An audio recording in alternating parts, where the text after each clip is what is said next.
Hai, nama saya Madrin Cerakati, saya dari kelompok 2.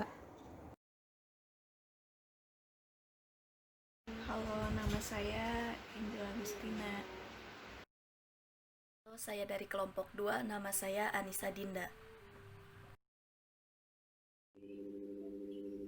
Halo, nama saya Sulaiman.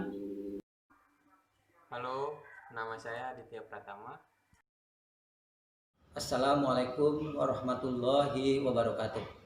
Nama saya Yayan Krisyanto.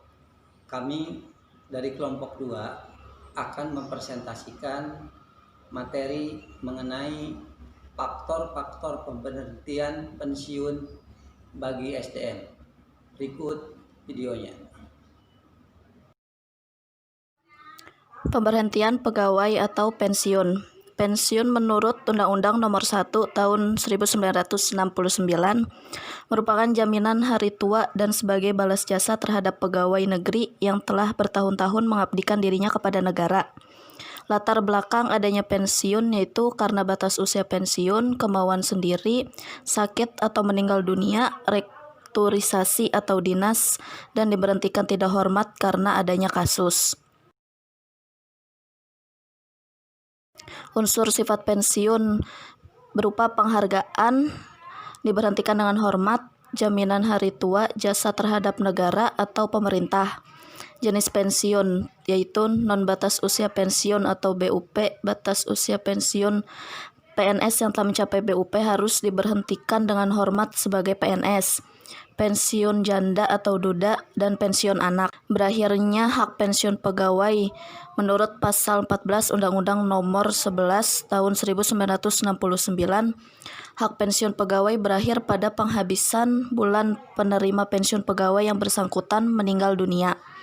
Pembatalan pemberian pensiun pegawai sesuai dengan pasal 15 Undang-Undang Nomor 11 Tahun 1969 apabila penerima pensiun pegawai diangkat kembali menjadi pegawai negeri atau diangkat kembali dalam suatu jabatan negeri dengan hak untuk kemudian setelah diberhentikan lagi. Pendaftaran istri atau suami atau anak sebagai yang berhak menerima pensiun janda atau duda. Yang berhak menerima pensiunan janda atau duda harus dilakukan oleh pegawai negeri. Penerima pensiun pegawai yang bersangkutan menurut petunjuk Kepala Kantor Urusan Pegawai dilakukan dengan pengetahuan tiap-tiap istri didaftarkan. Yang berhak menerima pensiun janda harus dilakukan dalam waktu 1 tahun sesudah perkawinan atau kelahiran.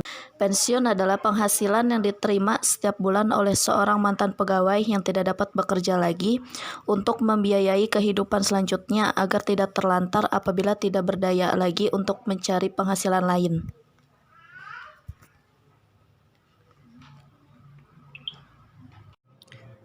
Pasal 87 dan Pasal 90 Undang-Undang Nomor 5 Tahun 2014 tentang batas usia pensiun.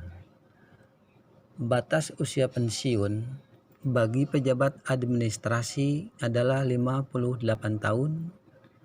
Batas usia pensiun bagi pejabat pimpinan tinggi adalah 60 tahun. Dan batas usia pensiun bagi pejabat fungsional sesuai ketentuan perundang-undangan.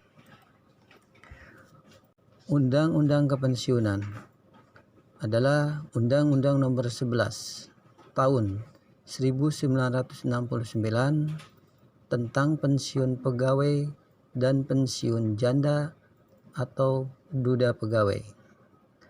Undang-Undang Nomor 5 Tahun 2014 Pasal 87, Pasal 90, dan Pasal 91. Hak pegawai negeri. Pegawai negeri sipil diberhentikan dengan hormat karena meninggal dunia. Hal ini jelas seorang pegawai negeri apabila meninggal dunia secara otomatis berakhir masa jabatannya dengan sendirinya karena tutup usia. Pegawai negeri berhak mengajukan pengunduran diri kepada atasan sebelum batas usia tertentu karena keinginan sendiri, bukan karena pihak lain. pegawai negeri sipil diberhentikan dengan hormat karena atas permintaan sendiri, mencapai batas usia pensiun, perampingan organisasi pemerintah, tidak cakap jasmani atau rohani, sehingga tidak dapat menjalankan kewajiban sebagai pegawai negeri sipil. Dasar pensiun yang dipakai untuk menentukan besarnya pensiun atau pensiun pokok adalah gaji pokok terakhir sebulan yang berhak diterima oleh PNS berdasarkan peraturan gaji yang berlaku. Sistem pendanaan pensiun. Yang pertama, sistem pendanaan atau pembayaran langsung atau pay as you go system. Yang kedua, sistem pendanaan penuh atau full funded system. Dana pensiun. Besarnya pensiun pegawai negeri sebulan adalah 2,5% dari dasar pensiun untuk tiap-tiap tahun masa kerja dengan ketentuan sebagai berikut. Pensiun pegawai sebulan sebanyak-banyaknya 75% dan sekurang-kurangnya 40% dari dasar pensiun. Apabila PNS mengalami kuzuran jasmani atau rohani karena menjalankan tugas dan kewajiban jabatannya, maka besarnya pensiun yang diterima adalah 75% dari dasar pensiun. Pensiun pegawai sebulan tidak boleh kurang dari gaji pokok terendah menurut peraturan perundang-undangan yang berlaku. Sekian presentasi dari kelompok 2. Terima kasih.